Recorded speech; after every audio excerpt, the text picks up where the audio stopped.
যেদিন Neymar football থেকে বিদায় নেবে সেদিন শুধু একটা খেলোয়াড় বিদায় নেবে না, বিদায় নেবে লক্ষ লক্ষ মানুষের স্বপ্ন, রাত জাগা আর হাসি কান্না মেশানো স্মৃতি। ব্রাজিল টিম সাপোর্ট করে শুধু নেইমারের জন্য হয়তো সেদিন থেকে টিভির সামনে কেউ আর আগের মতো বসবে না। রাত 2টার ম্যাচ, যেখানে চোখে ঘুম কিন্তু মনে শুধু একটাই অপেক্ষা, আজ নেইমার কি ম্যাজিক দেখাবে। হয়তো কেউ আর সেই অপেক্ষায় থাকবে না। যে ছেলেটা ড্রিবল করে 3 থেকে 4 জনকে কাটিয়ে যেত, যে হাসি মুখে খেলতো, যে হারলেও কাঁদতো, জিতলেও কাঁদতো, সে একদিন চুপচাপ বলবে, আমি আর খেলবো না।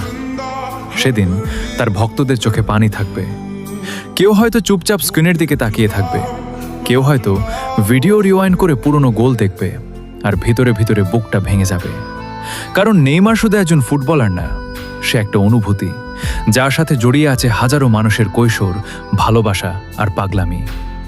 অনেকেই বলে নেইমারকে সবাই ভালোবাসে না, কিন্তু সত্যি বলতে যারা নেইমারকে ভালোবাসে না, হয়তো তারা ফুটবলের সেই সৌন্দর্যটাই পুরোপুরি বোঝে না।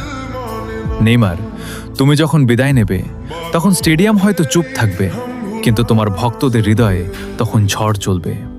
কারণ কিংবদন্তিরা কখনো হারিয়ে যায় না, তারা থেকে যায় প্রতিটা ড্রিবলে, প্রতিটা স্মৃতিতে, প্রতিটা ভালোবাসায়।